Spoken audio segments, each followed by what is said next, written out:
Hello बच्चों, welcome to my channel. कैसे हैं आप सब लोग? आशा करती हूँ बहुत अच्छे होंगे।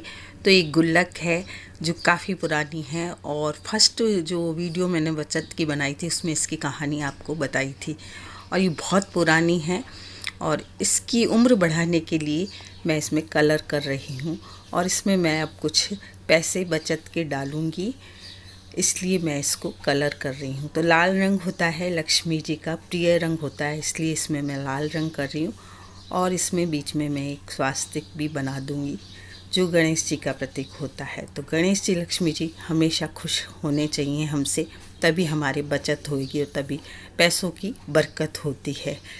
तो आज मुझे बचत के इस महीने के जो पैसे थे वो डालने थे, तो मैंने पहले इसको निकाला, साफ़ की, और क्योंकि काफ़ी दिनों से मैंने बचत नहीं की थी, तो गुल्लक को साफ़ करके मैंने इसमें कलर किया। और मेरे पिछले महीने के भी पैसे बचे थे, कुछ इस महीने के पैसे बचे थे, तो वो पैसे मुझे डालने थे। तो पहले मैंने इसमें कलर किया और उसके बाद इसमें पैसे डाले। Hello friends, welcome to my channel. कैसे हैं आप सब लोग? आशा करती हूँ बहुत अच्छे होंगे। तो अभी आपने देखा मैंने गुल्लक में कलर किया और फिर उसमें अपनी मंथली जो बचत करती हूँ वो डाली। बहुत से कमेंट आ रहे थे कि बचत की वीडियो और बनाई। मैंने बहुत सी बचत की वीडियो बनाई है और सभी जो बचत की वीडियो हैं वो आपने पसंद की हैं। इसके लिए आपका बहुत बहुत शुक्रिया अदा करती हूँ। और इतने तो मेरे पास भी टिप्स नहीं हैं कि मैं आपको और टिप्स दे सकूं, फिर भी जो कुछ और न्यू टिप्स दे सकती हूँ वो दूंगी ज़रूर आपको। आपको वीडियो पसंद आए तो ज़रूर लाइक कीजिएगा। तो सबसे पहले तो मैं कहूँगी कि अपनी जो ज़रूरतें हैं उस पर रोक लगाइए। हम क्या करते हैं कि बिना ज़रूरत की चीज़ें भी हमेशा ले आते हैं बाज़ार से। कभी विशाल गए, कभी कहीं गए, और वहाँ हमें कलरफुल चीज़ें दिखती हैं, तो हम घर में जो चीज़ें होती हैं उनको भी और ले आते हैं। ये नहीं सोचते हैं कि ये चीज़ें तो हमारे पास रखी हैं। हम बस उन कलर से आकर्षित होते हैं, कलरफुल चीज़ों से, और उनको खरीद लेते हैं। तो ऐसा कुछ नहीं है, हमारे पास बहुत सी चीज़ें होती हैं। क्योंकि अगर आपकी 4-5 साल की गृहस्थी भी जमाई हुई है, आप न्यू कमर हैं, तो भी आप बहुत सी ज़रूरत की चीज़ें आपने बसा ली होंगी अपने घर में। ऐसी कोई चीज़ नहीं होगी जो आपके पास नहीं होगी।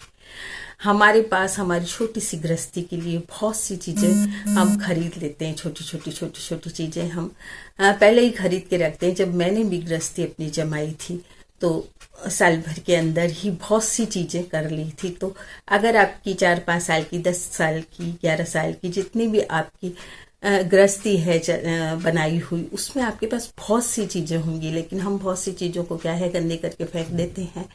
उन्हीं चीज़ों को अगर साफ करके रखा जाए तो वही चीज़ें आपकी नई लगने लगेंगी। क्योंकि पुरानी जो हमारी दादी नानी हुआ करती थी, पुरानी औरतें, वो क्या है कि उन्हीं चीज़ों को धो के साफ करके और यूज किया करती थी। तो हमारे में ये आदत नहीं आई है। हम लोग तो बस बाजार जाते हैं और चीज़ें खरीद के ले आते हैं। जहाँ 500 का सामान हमें छोटा मोटा लेना है, या कोई गाड़ा आया रास्ते में, हमारे घर के आगे भी कई ऐसे गाड़े आते हैं जहाँ हम छोटी छोटी चीज़ें खरीद लेते हैं फालतू की, जो हमें चाहिए नहीं होती हैं। तो उसमें भी हमारा पैसा वेस्ट जाता है। दूसरी बात आपको बताऊंगी मैं, जो बहुत ही अच्छा, जो मैं टिप्स यूज करती हूँ। तो मैं क्या करती हूँ कि मुझे जैसे इस महीने कोई चीज़ लानी है, तो बस बाजार जाने में मैं आलस कर जाती हूँ और उस चीज़ को लाती ही नहीं हूँ। हाँ, मैं 1000 रुपये रखती हूँ कि छोटी छोटी चीज़ें ले आऊँगी। किचन के लिए कोई छोटी चाय की चलनी लानी है, कोई झरी लानी होती है, सब फिर भी ले आती हूँ। जाती हूँ तो फिर बस दुकान से उठा के ले आती हूँ। तो मैंने सोचा कि क्यों ना मैं ये 1000 रुपये रख दूँ, और अपनी जो ज़रूरत की चीज़ें बहुत सी, पूरी मेरी गृहस्थी है, पूरा भरा हुआ है मेरे सामान, तो मैंने सोचा क्यों लाऊं। पर मन कर रहा था कि ले आऊं, वो ले आऊं, वो ले आऊं, लेकिन मैं गई ही नहीं। मैंने अवॉइड कर दिया बाजार जाना, और वो 1000 रुपये मेरे बच गए। और अभी मैंने आपको दिखाए, उनको मैंने गुल्लक में डाल दिया, क्योंकि मेरी बचत हो गई वो। तो इसी तरह से आप अपनी ज़रूरतों को कम करिए और अपने पैसों को बचाइए। आपके पास बहुत सा ऐसा सामान है जो आप जरूरी नहीं है कि आप उसे खरीदें। दूसरी बात है कि हम हर ओकेजन में नई नई साड़ियाँ खरीद लेते हैं। वो साड़ियाँ देखिए, मेरी भी जो आपने वार्डरोब देखी होगी आपने, जब मेरी वीडियो मैंने बनाई तो उसमें भरी हुई हैं।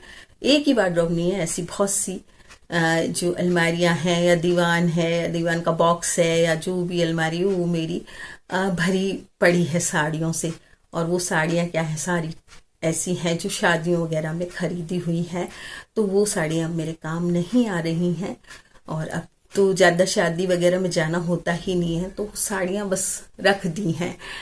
तो ऐसे भी पैसा वेस्ट होता है।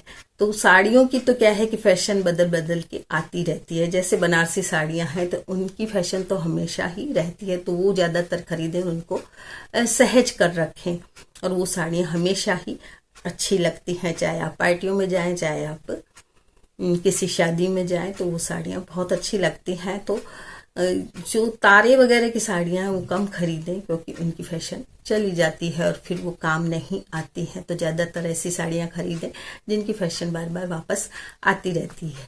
तो सूट वगैरह भी ऐसे होते हैं जिनकी फैशन आती रहती है। जब हम हमारे ज़माने में सूट पहनते थे, वही सूट आजकल घूम फिर के आ गए। तो ज़्यादातर ऐसा होता है कि सूट वगैरह वापस उनकी फैशन आती रहती है, तो उन्हें भी कम लें।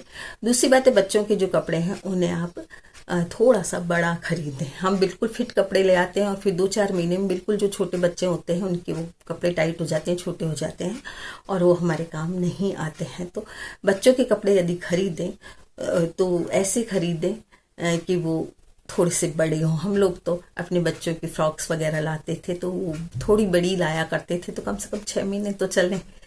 और साल में 3 बार आप कपड़े खरीदिए, जैसे होली आ गई, दिवाली आ गई, राखी आ गई, ये 3 बड़े त्योहार होते हैं। इनमें आप खरीदेंगे तो आपके जो बीच के महीने होंगे उनमें आपके बच्चों के कपड़े चल जाएंगे। किसी भी छोटे ओकेजन में या किसी पार्टी में या शादियों में आपके बच्चों के कपड़े वो 6 महीने 3 महीने चल जाएंगे। बीच में अंतराल 3-4 महीने का ही रहता है।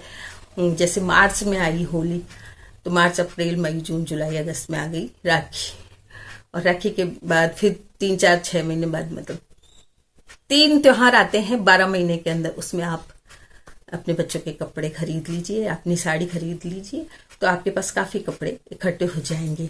डेली कपड़े, डेली या हर महीने आप कपड़े मत खरीदिए, वो कपड़े वेस्ट जाते हैं और मतलब पैसा आपका बर्बाद होता है। दूसरी बात यह है कि आप मैचिंग कर लीजिए। जैसे आपके पास कई तरह के ब्लाउज होते हैं, गोल्डन ब्लाउज भी होते हैं या प्रिंटेड ब्लाउज होते हैं, या इस तरह के ब्लाउज जो होते हैं जो आप हर साड़ी में चला सकती हैं।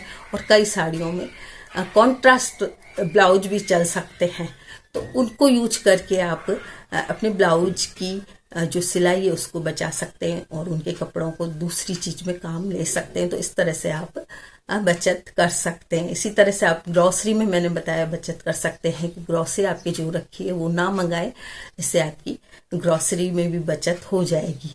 और सब्जियां हैं तो आप एक बजट बना लीजिए कि आपको साप्ताहिक सब्जियां मंगानी है, 7 दिन की सब्जी आप मंगा लीजिए।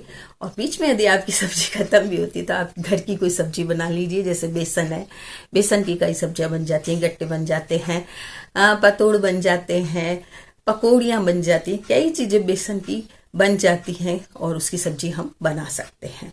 और दूसरी चीज, हम छोले भी खरीदते हैं तो चने भी खरीदते हैं, तो इस तरह की भुजिया है, मोटे भुजिया है, इन तरह ये चीजें भी आप बना सकते हैं, ये सब्जियां आप बना सकती हैं। तो इससे आपका जो बाजार की सब्जी लाते उसमें पैसा बच सकता है थोड़ा बहुत। छोटी सी अगर गृहस्थी है तो उसमें तो बहुत कम लगेगी आपकी सब्जी वगैरह। तो इस तरह की, मान लीजिए आपके हफ्ते में सब्जी बीच में खत्म हो गई है, तो ऐसी सब्जियां बना के आप मतलब एक दिन या तीसरे दिन के अंतराल में बना लीजिए उन सब्जियों को, तो आपकी जो साप्ताहिक सब्जी है उसका बैलेंस बना रहेगा। तो इस तरह से आप अपने पैसे बचा सकती हैं। बस अपनी जरूरत पे थोड़ी सी रोक लगाइए। कई चीजें ऐसी होती हैं जो जरूरी नहीं होती हैं हमें तो वो मत लाइए, ऑनलाइन कुछ भी मत खरीदिए। कई बार ऐसी चीज आ जाती हैं। अभी मैंने बास्केट मंगाई थी, तो मैंने सोचा, मैं और अथक बैठे बैठे यही काम करते रहते हैं, जब खाली बैठते हैं तो हम ऑनलाइन चीजें देखते रहते हैं, तो मैंने बास्केट मंगा ली। 3 बास्केट मैंने मंगाई, वो 300 रुपए की आई, यानी 299 रुपए की, और बिल्कुल छोटी आ गई। मैंने सोचा था बड़ी बास्केट आएंगी तो मैं उनमें अपनी वार्डरोब में कपड़े रख के और उनको रख दूंगी, अलग अलग तरह के कपड़े जैसे रख देते हैं तो हमें मिल जाते हैं आराम से। तो मैंने वो मंगा ली। मंगाने के बाद क्या हुआ कि बिल्कुल छोटी बास्केट आ गई। मूड मेरा उसी टाइम खराब हो गया, पैसे भी ले गए। अगर मैं जाती विशाल जाती तो वहां मुझे 130 रुपए में काफी बड़ी बास्केट मिल जाती, एक बास्केट, या फिर 90 रुपए में भी वहां पे मिलती है। तो ये जो बास्केट मेरे पास आई वो बहुत छोटी आ गई और मेरा मूड भी ऑफ हो गया। लेकिन बाद में तो मैंने सोचा चलो कोई बात नहीं, अब नहीं मंगाएंगे, सीख मिल गई एक। तो उन बास्केट को मैंने किचन में रखी, या फिर मैं अपने फ्रिज में रख दूंगी सब्जियों में। तो उनको काम तो मैं किसी तरह से ले लूंगी, लेकिन छोटी आ गई तो मेरा मूड बिल्कुल खराब हो गया। तो इसलिए ऑनलाइन चीजें मंगाएं तो देख कर मंगाएं। हम बस वही कलरफुल चीजें देख के और हमें लगता है कि ये ले लें, ये ले लें, ये ले लें, तो आगे से पूरा ध्यान रखें। आप जरूरत हो तो कोई चीज मंगाए, नहीं तो कोई जरूरी नहीं है कि कोई चीज मंगाए या कोई चीज खरीदे, क्योंकि फालतू का सामान इतना हो जाता है कि हमें फिर वो कबाड़ में बेचना पड़ता है। किचन में भी ऐसा कई सामान हो जाता है बार बार खरीदने से कि हमें वो कबाड़ में बेचना पड़ता है। तो बस इस तरह की आप बचत कर सकते हैं। और तो मैं क्या बताऊं आपको, ये 4-5 टिप्स मैंने बता दिए। ये नए टिप्स हैं, जितनी भी मेरी वीडियोस हैं बचत की, उनमें ये एक नए टिप्स हैं जो मैंने आज आपको दिए। अगर वीडियो पसंद आए तो लाइक कीजिए, शेयर कीजिए और मेरे चैनल को सब्सक्राइब जरूर कीजिए। सब्सक्राइब करने से ही होगा कि आपको हर तरह की वीडियो मिलेंगी, हर तरह की टिप्स मिलेंगी मेरे चैनल के अंदर। तो मेरे चैनल का नाम है छायाज किचन एंड क्रिएटिव कॉर्नर। तो जरूर मेरे चैनल को सब्सक्राइब करिएगा और नए नए टिप्स जानिएगा। तो थैंक यू दोस्तों।